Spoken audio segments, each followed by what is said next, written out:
Hey, and welcome back to my podcast, Marissa. Today we are diving into the Fearless Taylor Swift album, and I've got to say, I was kind of dreading this. It took me a super long time to actually sit down to film this and get everything prepared for my script because it's just like, I feel like this album is a lot more sad and like breakup centered, even though like only 11 of the songs are technically sad or breakup songs. Yeah, it's just, this is not my type of music, so I realize now that my attention span is so short that maybe that's why I never had time or dedicated the time to be like obsessed with Taylor Swift enough to actually become a Swiftie. But anyway, I have gone through every single song on both the original and the Taylor's version albums, as well as all the vault tracks, the songs that Taylor wrote and didn't sing, like Best Days of Your Life by Kelly Pickler, and all the songs that she was also featured on as well, like Two is Better Than One and Highway Don't Care. So let me pull up my notes here. I was going to go song by song, but a lot of them are pretty similar, and so I'm just going to group them together. So Taylor was like 16 to 18 years old during this time when these songs were written. The vault tracks were finished and released when she was 31 in 2021, but they were still written, like the core and the base of them were written when she was a teenager. During the time period of this album, she was graduating high school. She was opening concerts for Brad Paisley, Rascal Flatts, Keith Urban, and George Strait. She went on tour with the Jonas Brothers on the Burn It Up tour in 2008. She launched her first headlining world tour, the Fearless Tour, from 2009 to 2010. And she won 4 Grammy Awards at age 20, including Album of the Year for Fearless. She had a few like media and documentaries come out for this time period. She had Journey to Fearless, which was 2010, and it's a 3-part documentary series. I watched this for free on YouTube.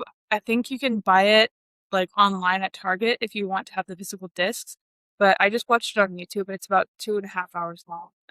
She did have a cameo in the Hannah Montana movie when she sang Crazier, and she wrote the song You'll Always Find Your Way Back Home for Miley as the climax of the movie, the main song, basically. She also had a debut in Valentine's Day as Felicia. She was dating Taylor. It was kind of funny. And then she also had various late night and award show appearances. I don't have a whole lot of notes on the songs from this album because I was still pretty young when they came out, so I wasn't listening to like the whole thing. So I don't have nostalgia associated with these songs. Aside from 15, You Belong With Me, and Love Story, like those 3 are the main ones that I have memories with because I was 15 when I had my first real crush that I was like head over heels. I thought I was going to marry that boy one day, and he ended up breaking my heart multiple times in multiple ways, and it was horrible. So I definitely related to 15. And then for You Belong With Me, I remember the song played a huge role when I was in 7th grade because in 7th grade at my middle school, everybody was required to take a guitar class and learn how to play the guitar. And then at the end of that school year, we would all have like a talent show where we'd pick a song, learn how to play that song on the guitar, and then perform it for our little class. And my best friend Ariel and I picked You Belong With Me by Taylor Swift. And we practiced and practiced, and then we sang it in front of our little class. And it was like the first time I had ever played guitar in front of people. And it was just a really cute little memory. And I'll always associate that song with my experience with performing. At that point, the only other stage performance I had ever had was the Jingle Bell Rock when I was in 3rd grade. And I literally stopped mid-song and ran off stage to hide in a closet because I was so afraid and like I had such bad stage fright.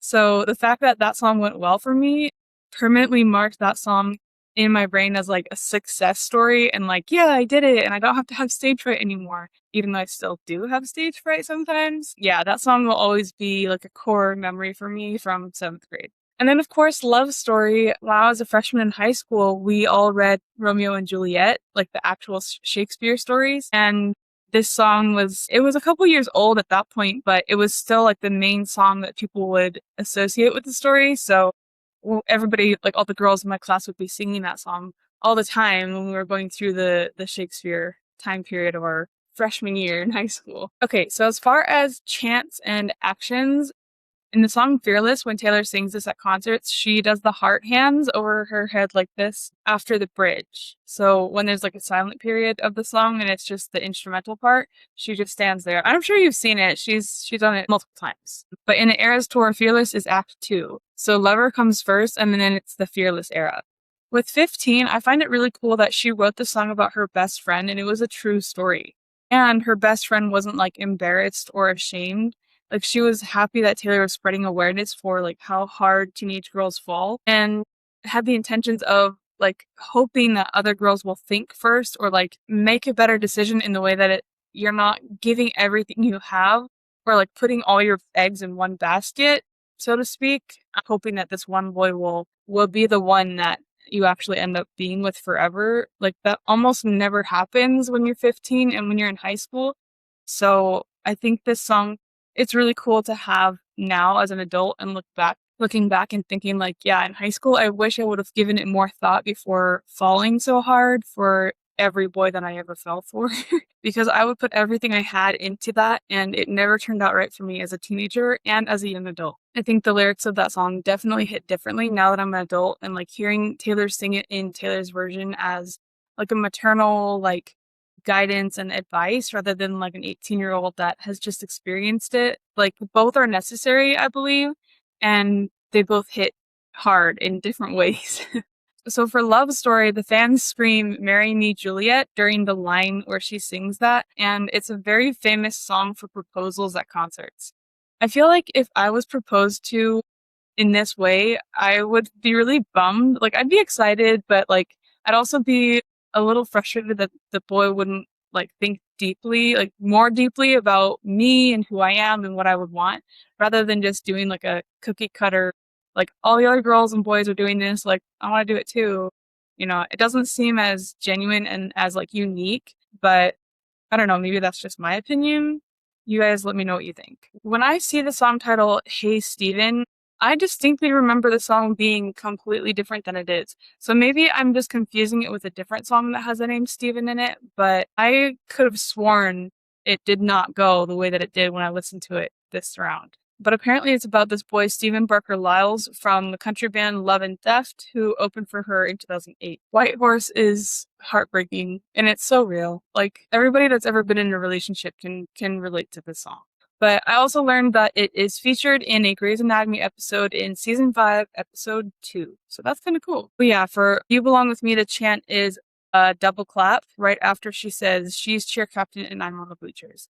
I feel like that doesn't really, like, you're kind of clapping on the beat, but it's during the word bleachers. I'm on the bleachers. Bleachers. I don't know. Maybe I'm kind of skeptical because after listening to this album, I'm in a bad mood because I feel all the bad, sad, negative feelings from all my breakups over the years. So maybe I'm just a hater this episode. I don't know. A lot of these songs I thought I hadn't ever heard before, but I have.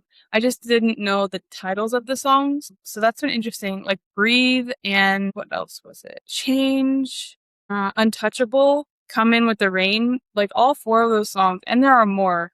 Like I listened to them during my research for this episode and I was like, oh, I didn't realize that's what that was called. And I didn't realize like that's how the rest of that song goes because I guess I've only heard it in portions.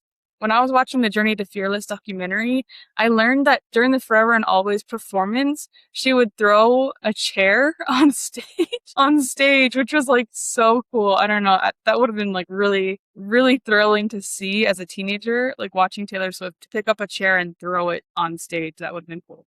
I feel like that would have been very memorable. But another thing I liked about her Fearless tour was that she would have her team go through the crowd and pick like the most over dramatic and overdone fans and invite them to what she called the tea party, which is basically like a private meet and greet space after the concert. And she would just let them kind of hang out and eat pizza and play games and stuff until she was refreshed and ready to come back to the public eye after performance. She would obviously take a break, drink some water, take some time for herself, and then come out and hang out with her little tea party fans. And that's really special because nobody ever expected it. Like, if you ended up at the tea party, you never knew that you were going to be there. You would always hope, of course, and be like, oh, I hope she chooses me. But it's similar to, like, the One Less Lonely Girl pick by Justin Bieber. like, you never know who it's gonna be and if it's gonna be you. So when it is you, it's like a shock and it's amazing.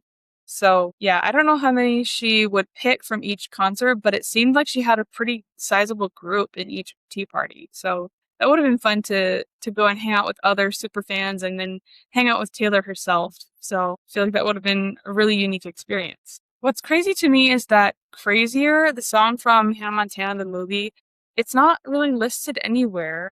Like, it's not, I don't think it's a single, and it's definitely not on any of her albums. So I don't know where it exists. I just realized it probably exists on the Hannah Montana, the movie soundtrack. But I don't know, if I was like a big musician, I feel like I would want to have all of my songs like under my own name. Maybe I just don't understand the industry. I don't know. But yeah, I found that strange that Crazier wasn't listed on any of her albums. I had like this extensive list of notes of like what I was going to talk about, and it's all pretty much the same stuff. And I don't feel like doing it anymore, to be completely transparent. The one thing that really stood out for this album was the Joe Jonas thing, where I think he had like 3 songs. She did Mr. Perfectly Fine, You All Over Me, and Forever and Always. And it was all about her breakup with him or from him. Forever and Always was written at the last second after their 27-second phone call breakup. And then You All Over Me is about how she wants to get over him, but like he's kind of stuck on her. And then Mr. Perfectly Fine is like, he moved on super fast and she's still struggling to get through the day. And I think I might be wrong, but I think they're friends now. Like, I know that at one point she was sending him a package for his baby. Like, when he was having a kid, like, she sent him like a baby baby shower package. Yeah, so they must be friends. They must be at least amicable. For my debut episode, I did miss Stay Beautiful, it's a lot like all the other songs on this album and the debut album, as well as Beautiful Eyes and I Heart question mark. It's all very like teenage crush. Like, I like this boy, he doesn't know I exist. Maybe someday we'll get together, but if not, okay. Like, it's all basically the same. And I've heard people say like all of Taylor Swift's songs sound the same, and I disagree with that mostly. But at this point, when she was younger, yeah, I agree with that, probably because she was just getting into her art and she didn't really know like production and music's like, I don't know. I don't know how to explain it, but I feel like nowadays she's making more unique music, like songs that are definitely identifiable from one another. But this one, I feel like a lot of them were pretty much the same. So don't come at me for that. I did enjoy listening to Thug's Story with T-Pain. I thought that was pretty funny. She said, I'm 8'4", blonde hair to the floor. I feel that because I've always been tall. I'm 5'9", and I've been 5'9" since like middle school, or at least freshman year when I turned 14. So I get that. She was definitely self-aware. I really thought this episode was going to be much longer than it is because I had so many notes, but I'm like exhausted from going over it. Going over all of it. Like, I just don't, it's all the same. It's all breakup songs from her early career. I guess it's just because I enjoy her more updated and current music more. I'm like struggling to push through these first few albums. I know that I'm going to enjoy Speak Now because that's the era where I started tuning in and started like actually listening to her music. Not quite as much as a Swiftie would, but I definitely was like, oh, I like this. And she has good lyrics and good music, and I just really enjoyed that. I know, I remember that as a teenager. So I know I'm going to enjoy the next episode. I hope. Yeah. But I guess for now, that's all. If I missed anything, let me know. And if you want to hear more about each album, just let me know what you're interested in hearing, and I will do the research necessary to find that information. Anyway, I hope you have a good week, and I will see you next time.